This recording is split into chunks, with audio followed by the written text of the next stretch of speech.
계속해서 우리가 사도행전의 말씀을 통해서 우리가 우리에게 주시는 하나님의 말씀을 나누는데, 사도행전에 나타났던 성령의 능력과 역사가 오늘날 우리 가운데도 우리가 임하기를 원합니다. 지난주에 우리는 오순절에 성령이 임하면서 교회가 세워졌는데, 그 교회의 첫 모습이 어떠했는지를 우리가 살펴보았습니다. 그래서 오늘 잠깐 이제 리뷰를 해보도록 하겠는데, 초대교회는 5가지 특징이 있었습니다. 첫째가 뭐냐면 사도들의 가르침을 잘 받는 교회였다라고 말씀을 드렸습니다. 사도들은 당시에 무시당하던 갈릴리 사람들이었습니다. 그리고 어부 출신이었지만 그곳에 모였던 사람들은 그럼에도 불구하고 사도들이 가르쳐주는 복음의 말씀을 겸손하게 잘 받았습니다. 우리가 오늘날에도 예수님을 닮아가는 삶을 살아야 되죠. 근데 어떻게 우리가 그렇게 살아가야 될까요? 배워야 됩니다. 예수님이 어떻게 사셨는지 알고 배워야 우리가 닮아갈 수 있기 때문에 여러분들도 하나님의 말씀을 배우는데 늘 힘쓰고 애쓰며 나아가기를 원합니다. 둘째는 서로 떡을 떼며 교제하는 사랑의 공동체였습니다. 초대교회에는 유대인들이 있었고 이방인이 있었습니다. 상전들도 있었고 종들도 있었고 부자도 있었고 가난한 사람들, 어떤 면에서 보면은 함께하기 어려운 대척점에 있었던 사람들이 모이는 공동체였지만, 그리스도의 사랑으로 복음으로 하나가 되어서 주님이 주시는 사랑을 함께 나누는 공동체였다라는 것을 우리는 배웠습니다. 우리 교회도 보면은 면면을 보면은 참 다양하죠. 인종도 다르고 언어도 다르고 이제 문화도 다른 사람들이 모여 있지만 우리가 예수님의 은혜 안에서 복음 안에서 하나가 될 줄로 믿습니다. 그래서 우리도 주님 사랑 안에서 서로 사랑을 나누어주고 손잡아주고 기도해주는 그런 사랑의 공동체가 되기를 원합니다. 초대교회는 또한 기도에 힘쓰는 교회였습니다. 기도에 힘쓴다는 것은 뭐냐면 봐서 상황되면 기도하고 바쁘고 힘들면 안 하고 이런 게 아닌 거예요. 힘쓴다라는 말은 뭐냐면 끝까지 버티며 매달리는 것을 의미합니다. 그러니까 힘들어도 바빠도 기도하는 교회가 기도에 힘쓰는 공동체인 줄로 믿습니다. 우리 교회가 이런 교회 되길 원합니다. 또한 초대교회는 풍성한 나눔이 있었는데 자기 것을 아끼지 않고 자발적으로 베풀었습니다. 어떻게 이렇게 할 수 있었을까? 성령이 함께 하셨기 때문입니다. 성령이 함께 하시니까 소유하는 것보다 베푸는 게 더 값지구나, 더 복되구나, 더 기쁜 일이구나 라는 것을 깨닫고 그대로 실천을 했습니다. 마지막으로 초대교회는 어떤 곳이었는가? 하나님을 예배하며 부흥하는 교회였다라고 말씀을 드렸습니다. 그들 하나님을 예배하기 위해서 성전에 모이기를 힘썼고, 성전에서 뿐만 아니라 집에서도 떡을 떼며 하나님을 찬송하는 데 힘썼던 교회입니다. 그랬더니 어떻게 됐는가? 온 세상 사람들에게 칭찬받는 거예요. 안 믿는 사람까지도 믿는 사람들은 다르구나 라고 칭찬을 받았고, 또 그 결과 보너스로 하나님이 날마다 구원받는 사람을 더하게 해주셨다라고 성경은 우리에게 가르쳐주고 있습니다. 우리 반석교회가 이런 교회가 되기를 원합니다. 이것을 본받아가지고 교회의 본질을 회복할 때에 우리들도 하나님께로부터 또 사람들로부터 인정받고 또 부흥하는 그런 교회가 될 줄로 믿습니다. 오늘 본문 말씀은 사도들에 의해서 행해진 첫 번째 기적을 기록하고 있습니다. 이미 사도행전 2장 43절에 보시면 사도들로 말미암아서 많은 기사와 표적이 나타났다라고 말씀했는데, 사실 우리는 이것만 봐서는 무슨 일이 있었는지 잘 모르잖아요. 그런데 오늘 본문에서 베드로와 요한이 나면서 못 걷게 된 자들을 치유해 준 것을 구체적으로 기록하면서 어떤 일이 있었는지를 알려주고 있습니다. 그래서 오늘 말씀을 통해서 우리가 또 하나님이 우리에게 주시는 말씀의 은혜를 함께 나누고 또 하나님이 주시는 풍성한 복을 함께 누리며 나아가기를 원합니다. 자, 3장 1절 보시면 이제 베드로와 요한의 이야기가 나옵니다. 제9시 기도 시간에 베드로와 요한이 성전에 올라갈세라고 본문은 시작하고 있습니다.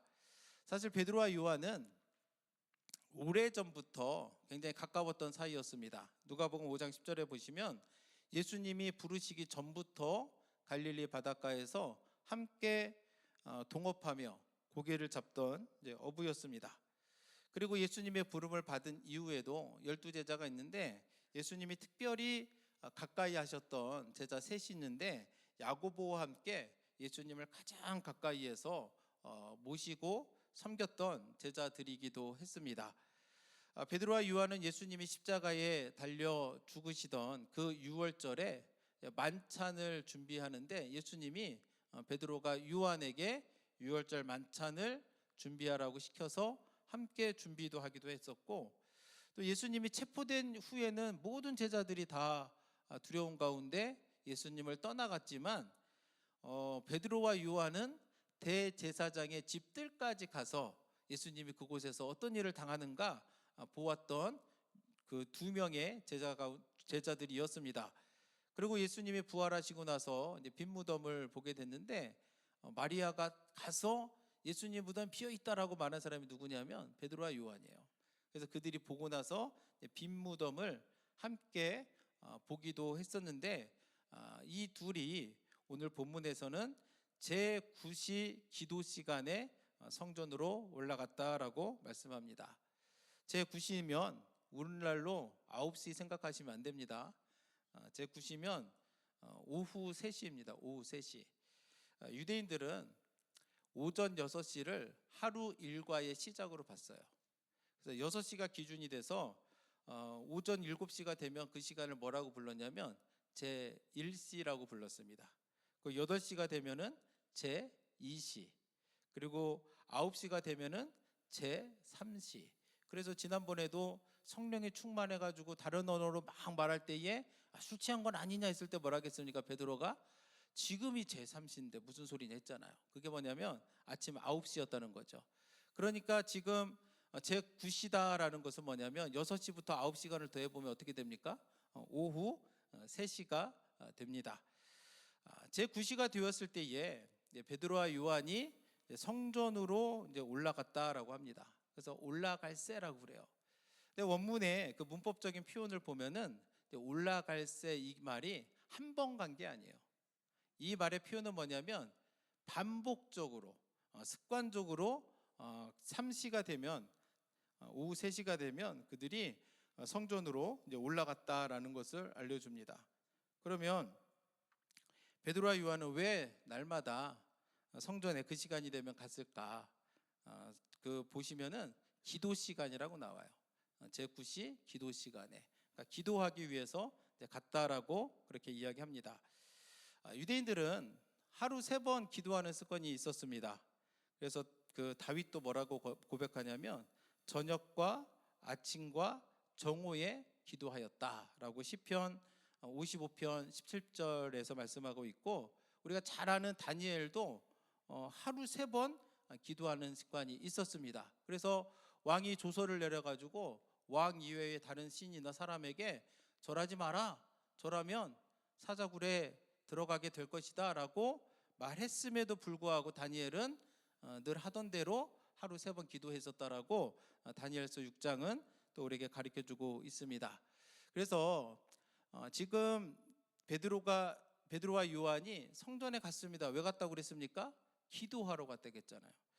그래서 우리가 교회에 우리가 왜 와야 되는가를 우리가 잘 생각하셔야 돼요. 여러분들이 오늘 이 아침에 주님 앞에 나왔습니다. 왜 오셨습니까? 사람 만나러 오셨나요? 아니죠. 사람 만나는 게 사실은 나쁜 건 아닙니다. 그래서 오늘날에 많은 교회들이 카페도 만들고 체육관도 만들고 그래서 이웃에게 오픈을 하면서 이제 그런 일들이 많이 있습니다. 이 지역 교회도 그런 교회들이 있습니다. 체육관을 지어서 오픈을 하고 카페를 만들어 가지고 커뮤니티 오픈하고 좋은 목적이죠. 아마도 지역 사회에 있는 사람들에게 교회에 올 수 있도록 또 와서 그리스도의 사랑을 나누기 위해서일 것인데, 그럼에도 불구하고 교회의 가장 기본적인 목적과 본질을 우리가 잊으면 안 돼요. 교회는 어떤 곳입니까? 교회는 하나님을 예배하는 곳이에요. 그리고 교회는 어떤 곳이냐? 주님 말씀을 빌리자면 만민이 기도하는 집이다라는 사실을 우리가 기억을 해야 됩니다. 그러니까 하나님을 예배하고 또 기도하는 것이 우선순위가 되고, 그리고 나서 만나고 대화하고 교제하는 것이 그 교회가 되어야 될 줄로 믿습니다. 그래서 우리 반석교회가 먼저 하나님을 참되게 예배하고 또 기도에 먼저 힘쓰는 교회가 되기를 원합니다. 그래서 많은 사람들이 한 성령 안에서 함께 예배하고 함께 기도하며 은혜를 나누기를 원합니다. 베드로와 요한이 성전에 이제 기도하러 가다가 한 사람을 만나게 됩니다. 누구냐면 나면서부터 이제 못 걷게 된 그 사람을 만납니다. 2절 말씀을 보시면, 나면서 못 걷게 된 이를 사람들이 메고 오니 이는 성전에 들어가는 사람들에게 구걸하기 위하여 날마다 미문이라는 성전문에 두는 자라라고 그렇게 이야기합니다. 성경은 이 사람이 날마다 성전에 왔다는 거예요. 이 사람이 날마다 성전에 왔는데 왜 왔어요? 구걸하기 위해서 온 거예요. 성전은 뭐 하는 곳이라고요? 하나님을 예배하고 기도하는 곳인데, 이 사람은 날마다 왔는데 구걸했다는 거예요. 그럼 왜 구걸하러 그 성전에 왔을까? 고대에서 구걸하기 좋은 그 베스트 스팟이 3개가 있었습니다. 첫 번째가 어디냐면 부잣집 앞이에요. 부잣집 문 앞에. 물론 부자라고 해서 다 자비로운 것은 아니지만, 그래도 부자들이 재물이 있으니까 그곳에 가면 좀 많은 돈을 얻을 수 있었던 것으로 보입니다. 내가 아무리 주고 싶어도 내가 있어야 주잖아요. 그렇지 않습니까? 그러니까 사람들은 이제 부잣집 앞에 가서 구걸하기를 좋아했고, 두 번째는 사람들이 많이 다니는 도로변이에요. 사람들을 많이 만나니까 구걸할 가능성이 높은 것이고, 오늘날에도 우리가 거리를 가다 보면은 도와달라는 사인을 들고 있는 사람들을 많이 만날 수가 있는데, 마찬가지로 옛날에도 사람들이 많이 모이는 그곳이 구걸하기에 좋은 장소였습니다. 마지막으로 좋은 장소가 어디냐? 성전이에요. 성전. 성전은 이곳 중에서도 가장 좋은 장소였습니다. 왜냐하면 유대인들은 매일 시간을 정해놓고 오잖아요. 베드로와 요한처럼 매일 시간을 정해놓고 오는 거예요. 그리고 성전에 오는 사람들은 어떤 마음이 있냐면, 하나님 앞에 내가 경건함을 보여야 되겠다라고 하는 마음을 가지고 오는 거예요. 그러니까 딱 오다가 그런 사람들을 보게 되면 아무래도 또 잘 베풀어 주는 것이 현실이었기 때문에, 당시에는 사람들이 성전에서 이렇게 하는 것을 가장 좋은 장소로 여겼습니다. 그래서 지금 이 사람은 매일 성전에 와서 이제 구걸을 했었고, 그날에 베드로와 요한이 또한 성전에 들어가는 것을 보고 구걸을 했습니다. 그런데 이 사람을 보면은 사실은 참 불쌍한 사람인 거예요. 왜냐하면 성전에 오기는 오는데 하나님을 예배하지도 않아요. 기도하지도 않아요. 그런 그 사람을 보고 있는 베드로와 요한의 그 마음은 어떠했을까라는 것을 한번 생각해 보길 원합니다. 참 불쌍하죠. 이 사람은 나면서부터 못 걸었다라고 성경은 이야기합니다. 그럼 이 사람은 몇 년 동안 그렇게 앉아서 구걸했을까요? 4장 22절 말씀에 보시면 이 표적으로 병 나은 사람이 40여 세나 되었다는 거예요. 그러니까 뭐 갓난아기부터 나오지는 않았지만은 뭐 수십 년을 이렇게 걷지도 못하고 구걸하며 살아왔음을 우리는 알게 됩니다. 그런데 이게 몸이 불편하면 사실 몸만 불편한 게 아니에요. 마음도 병이 들게 됩니다. 그렇지 않습니까? 내 몸이 불평하면 원망이 생기고 불평이 생기게 마련이에요. 자기가 자라면서 자기 또래 친구들이 막 뛰어다니는 모습을 보면 어떤 마음을 가졌겠습니까? 자기가 걷지 못해가지고 부모가 근심하고 한탄하는 모습을 보는 거예요. 그럼 그 마음이 어떻겠어요? 굉장히 그럴 때마다 하나님을 또 얼마나 원망하고 원망했겠습니까? 굉장히 불쌍한 사람이죠. 근데 더 불쌍한 것은 뭐냐면, 매일 성전에 왔는데 한 번도 성전에 들어가 예배를 드리지 못했다는 거예요. 구원의 기쁨을 몰라요. 예배 드리는 뭐 형식도 잘 알았을 거예요. 시간도 잘 알았을 겁니다. 예배 드리는 사람들도 잘 알았을 거예요. 근데 예배를 드리지 못했으니까 예배의 기쁨도 모르고 구원의 기쁨도 모르고 찬양할 때에 하나님이 주시는 은혜도 경험하지 못했던, 그런데 성전에서 가장 아름다운 미문 앞에 앉아 있는 그 모습은 참으로 불쌍한 사람이 아닐 수가 없습니다. 그럴 때에 그 사람이 앉아서 구걸할 때 베드로와 요한이 지나가다 그 사람을 주목해서 보게 됩니다. 여기서 주목하다라는 말은 뭐냐면 특별한 관심을 가지고 보는 거예요. 그리고 뭐라고 하냐면 우리를 보라라고 이렇게 말씀합니다. 그러면서 두 사람의 시선이 마주치는 거예요. 베드로와 요한과 앉아서 구걸하던 사람이 서로 눈이 마주칩니다. 아마도 그는 베드로와 요한을 바라보면서 뭘 줄까? 얼마나 많은 돈을 내게 줄까? 그런 것들을 기대하며 바라보았을 겁니다. 사자성어 중에 동상이몽이라는 말이 있습니다. 여러분들 잘 아시죠? 같은 침대에서 서로 다른 꿈을 꾸다라는 뜻을 가지고 있는데, 같이 행동하면서도 서로 다른 생각을 하는 것을 이제 의미하는 말입니다. 서로 베드로와 요한과 안진뱅이가 서로를 바라보면서 같은 마음을 가지고 다른 마음을 같이 보고는 있지만 서로 다른 마음을 가지고 있다라는 것을 알게 됩니다. 당연히 걷지 못하는 사람은 돈을 바라고 있었을 텐데, 반대로 베드로와 요한은 무슨 생각을 하면서 나를 보라라고 말했을까? 6절 말씀을 같이 보시면, 베드로가 이르되 은과 금은 내게 없거니와 내게 있는 이것을 내게 주노니 나사렛 예수 그리스도의 이름으로 일어나 걸으라 하고. 아멘. 이 불쌍한 사람은 뭘 바라고 있습니까? 돈을 바라고 있어요. 근데 실제적으로 그 사람에게 가장 필요한 것은 무엇입니까? 치유되는 거잖아요. 그 걷지 못하는 그 불쌍한 상황에서 벗어나서 다시 걷게 되는 거예요. 돈을 받으면 좋겠지만은 그 돈을 가지고 자기가 가지고 있는 문제를 근본적으로 해결할 수가 없습니다.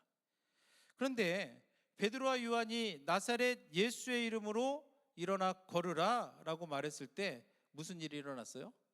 7절과 8절 말씀을 보겠습니다.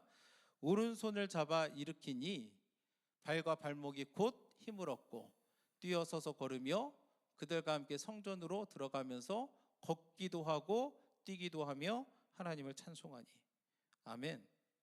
정말로 놀라운 일이 일어났습니다.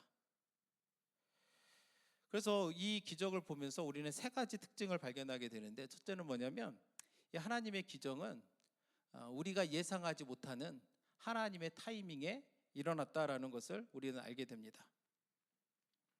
다시 말해서 이 사람은 하나님이 정해준 그 시간에 고침을 받았다는 거예요. 이 사람은 오랜 시간 성전 미문에 앉아서 구걸을 했습니다. 아까도 얘기했지만 나이가 40여 세가 됐으니까 적어도 수십 년 그 자리에 있었습니다. 그러면 그가 예수님이 살아계실 때, 예수님도 살아계실 때 성전에 갔잖아요. 그때 예수님이 이 사람 받겠습니까? 못 받겠습니까? 한번 생각해 보세요. 그때는 없다가 갑자기 베드로와 요한이 지나갈 때 그 자리에 있었겠냐는 거예요. 분명히 예수님이 다니실 때에도 그 사람은 그 자리에 있었을 것인데 그때는 예수님이 고쳐주지 않아요. 왜 그랬겠습니까? 왜냐하면 그 사람은 베드로와 요한을 통해서 치유를 받아야 했기 때문에 이렇게 된 거예요. 그러니까 이것은 뭐냐면 하나님이 그 주권적인 역사를 가지고 역사했다라는 것을 알려줍니다. 그래서 이때 그 베드로와 요한을 만났던 그 걷지 못하는 사람도 자신이 고침을 받을 거라는 생각을 전혀 하지 못했어요. 그냥 돈 좀 주려나? 라는 기대를 가지고, 얼마나 주려나? 이런 마음을 가지고 바라봤는데 베드로와 요한을 만나서 하나님의 그 타이밍에 걷게 되는, 그래서 완전한 치유를 경험하는 그런 것을 경험하게 됩니다. 이 모든 것이 하나님의 주권적인 역사였었고 아무도 예측할 수 없는 하나님의 타이밍에 이런 기적이 일어났다라는 것을 알게 됩니다. 그러면 여러분들도 하나님의 시간이 있어요. 여러분들이 뭐 바라는 게 있는데 좀 안 될 때가 있지 않습니까? 낙심하지 마시라는 거예요. 이 안증뱅이가 예수님에 대한 소문 막 들었을 거잖아요. 그죠? 예수님이 보는 사람마다 치유해 준다더라. 근데 예수님을 진짜 딱 봤는데 그냥 지나가는 거예요. 얼마나 낙심돼요. 기대하지 않았겠어요? 그런데도 지나가잖아요. 그런데 하나님은 그때가 아니었던 거예요. 그 사람은 베드로와 요한을 통해서 회복될 것이기 때문에 지금 여러분들의 마음속에 어떤 어려움이 있어도 하나님의 타이밍이 있음을 믿으시고 믿음을 지켜 나아가기를 원합니다. 둘째는 그는 예수님의 이름으로 고침을 받았다라는 겁니다. 예수의 이름에는 사람을 일으키는 능력과 권세가 있는 줄 믿습니다. 우리가 아까 찬양했잖아요. 예수의 이름으로 나는 일어서리라. 왜 이렇게 찬양할 수 있냐면 예수님의 이름은 능력이 있기 때문에 그런 거예요. 이 사람이 약을 먹었습니까? 수술을 받았습니까? 예수의 이름으로 일어나 걸으라 말할 때에 그 이름의 능력이 역사해서 일어나 걷게 됐습니다. 이 사람은 참 불쌍한 사람이었는데 그래도 보면 한 가지 위로가 되는 것은 주변에 좋은 사람들은 있었던 것 같아요. 그들이 누군지는 말하지 않습니다. 부모인지 친구인지 가족인지 알 수는 없지만 매일 아침에 성전에다 데려다 주고 또 저녁이면 와가지고 집으로 데려다 주는 고마운 사람들이 곁에 있기는 있었죠. 그런데 딱 거기까지인 거예요. 고맙기는 하지만 그가 가지고 있는 근본적인 문제를 해결해 줄 수 있느냐? 없었다는 거죠. 오직 예수의 이름만이 우리 삶의 문제를 근본적으로 해결해 줄 수 있음을 여러분들이 믿으시기를 주님의 이름으로 축복합니다. 셋째는 예수님의 이 병고침은 즉각적이고 온전한 치유였다라는 것을 알게 됩니다. 베드로가 나사렛 예수 그리스도의 이름으로 일어나 걸으라 라고 말하고 어떻게 됐습니까? 바로 일어났다는 거예요. 우리가 감기에 걸려도 약 먹으면 좀 시간이 걸리잖아요. 그렇지 않습니까? 그런데 예수님의 기적은 바로 일어났다. 그래서 베드로는 일어나 걸으라 말한 다음에 오른손을 잡아서 딱 일으킨 거예요. 그랬더니 발과 발목이 힘을 얻어서 뛰어서서 걷게 됐다라고 그렇게 이야기합니다. 완전한 치유였고 그 치유는 즉각적으로 일어났습니다. 어떻게 예수님의 이 기적이, 예수의 이름의 능력이 이렇게 즉각적으로 나타날 수 있을까? 어떻게 그렇게 가능할까요? 왜냐하면 믿음이 있었기 때문에 그런 거예요. 지금 일어서려고 하는데 이렇게 손 내밀었나요? 성경을 보시면 일어나 걸으라 라고 했는데 아무 일도 안 일어나는 거예요. 근데 바로 손을 잡아서 일으켜 주니까 어떻게 돼요? 발과 발목이 힘을 얻어서 뛰어서서 걷게 됐다라고 성경은 이야기하고 있습니다. 믿음이 역사하는 거예요. 믿으십니까? 그럼 누구 믿음일까요? 베드로의 믿음이죠. 사실 안진뱅이는 앞서도 얘기했지만 매일 성전에 가지만 예배를 드려본 적도 없고 기도해 본 적도 없는 사람이었습니다. 어쩌면 이 사람에게 예수님은 전에 나를 고쳐주지 않았던 좀 섭섭한 마음을 가지고 있었을지도 모르겠어요. 그 사람에게 예수님은 신성모독으로 십자가에 죽은 사람일 뿐이었을지도 모릅니다. 이때까지는. 그런데 베드로가 예수 그리스도의 이름에 대한 믿음의 확신을 가지고 그 사람의 손을 잡아 일으켰을 때 어떤 일이 일어났습니까? 놀라운 일이 일어나면서 그들이 일어나 걸으라 했을 때에 일어서 서서 뛰는 놀라운 일을 경험하게 됩니다.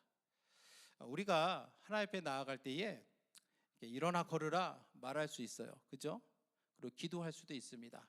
근데 더 중요한 게 뭐냐면 믿음을 가지고 우리가 말해야 돼요. 믿습니까? 그리고 믿음을 가지고 우리가 기도해야 됩니다.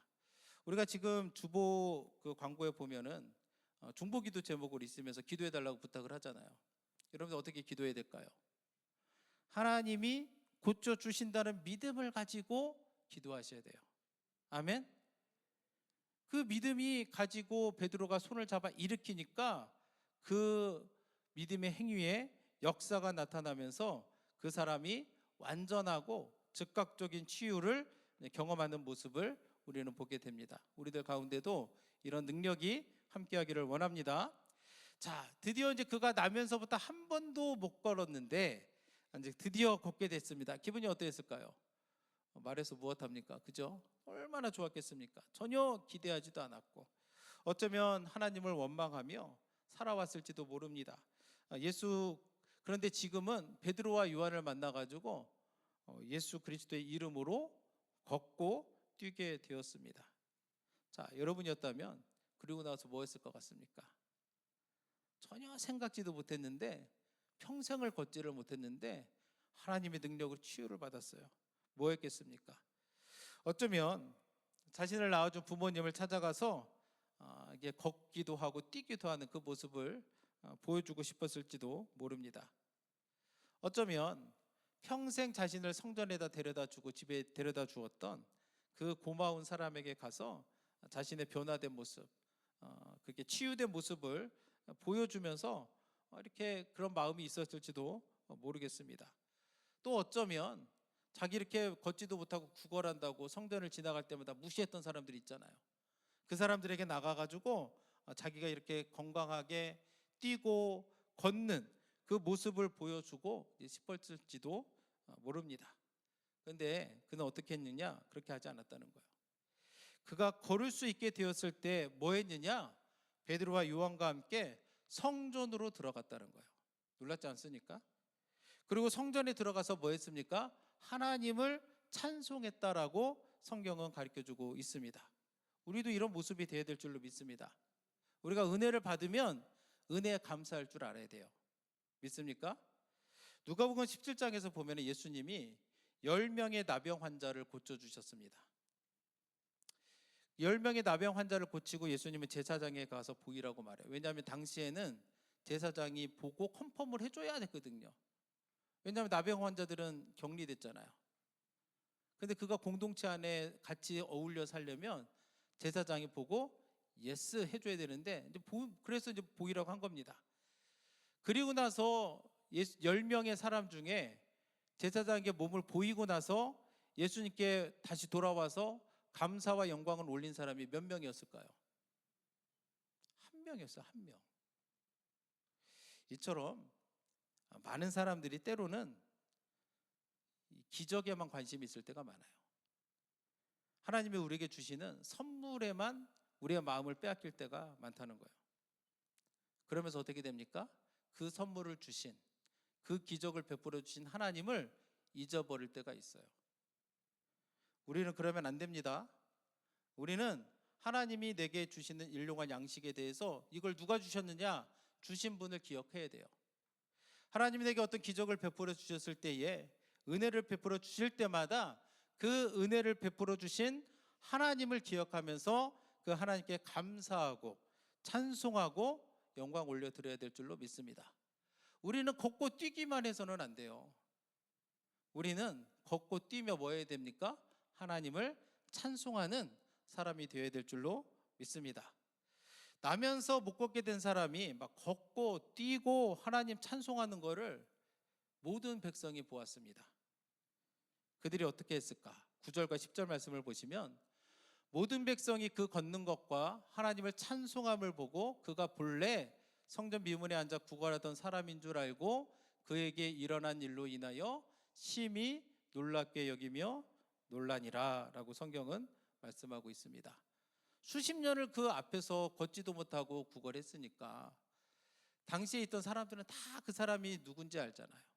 어떤 사람인 줄 알잖아요. 그런데 갑자기 걷고 뛰고 하는 모습을 보니까 심히 놀랍대요. 심히 놀랍게 여기며 놀라니라. 이것은 마치 뭐와 같냐면 그냥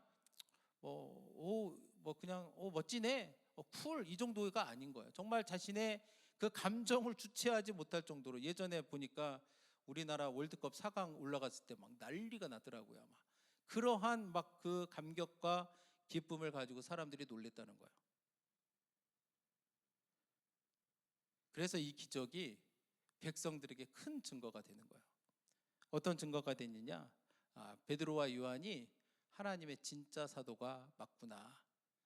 내가 예전에 갈릴리 사람이라고 좀 무시했었는데 그게 아니구나라고 하는 것을 알려주는 거예요. 두 번째는 이 일로 인해서 사람들이 베드로와 요한에게 몰려들게 됩니다.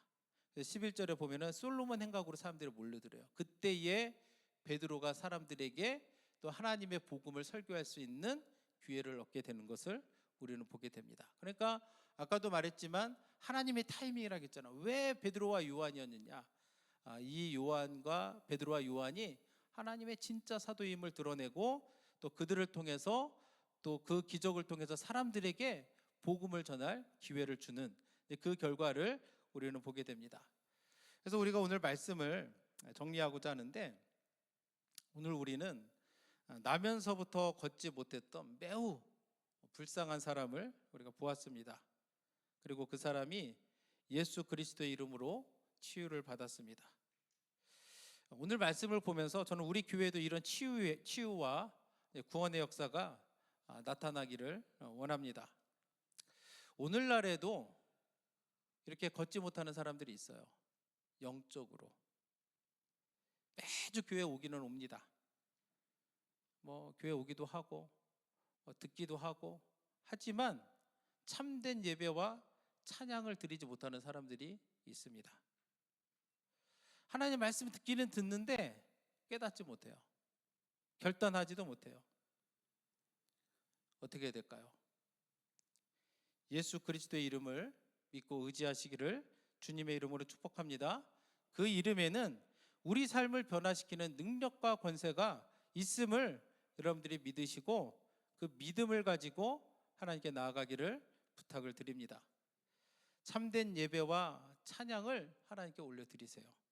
그렇게 될 때 우리들에게도 걷고 뛰는 구원과 치유의 역사가 나타날 줄로 믿습니다. 두 번째는 안진뱅이가 그 돈을 바라고 구걸할 때에 베드로가 뭐라고 얘기하냐면 은과 금은 내게 없거니와 내게 있는 이것을 내게 주노니라고 그렇게 말했습니다. 중요한 게 뭐냐면 내게 있는 것을 줄 수 있다는 거예요. 이 자리에 여러분들이 어머니들이 많이 있는데 여러분들 자식 보면서 고생하는 자식들 보면 마음이 어떻습니까? 안 좋죠. 우리 자식들 고생하니까 내가 100만 불씩 주면 좋겠다. 그런 생각이 들어요, 안 들어요? 그거 있으면 좀 편하게 살 텐데. 근데 문제는 뭐냐면 있어야 준다는 거야. 있어야. 내가 자식들 고생하는데 빌딩 하나씩 딱 사주면 좋겠다. 좋죠. 근데 문제는 뭐냐면 내가 있어야 준다는 거예요. 있어야 준다는 거죠. 우리가 가지고 있는 것은 무엇인가를 한번 생각해 보시기를 원합니다. 내 안에는 예수 그리스도의 그 이름이 있는가? 우리가 다음 세대 중요하다고 하는데 우리가 다음 세대를 믿음으로 세우려면 내가 믿음의 본을 보여야 되는 거예요. 내가 믿음이 있어야 믿음의 유산을 물려줄 거 아니겠습니까? 저도 자녀들이 있는데 저도 은과 금이 없거든요. 100만 불 주지도 못하고 줄 게 없어요. 근데 제 마음속의 소원은 믿음의 유산을 주고 싶어요. 내 안에 있는 예수 그리스도의 그 이름을 저는 전해주기를 원합니다. 그래서 여러분들도 내가 가진 것이 무엇인가 돌이켜 보셔야 돼요.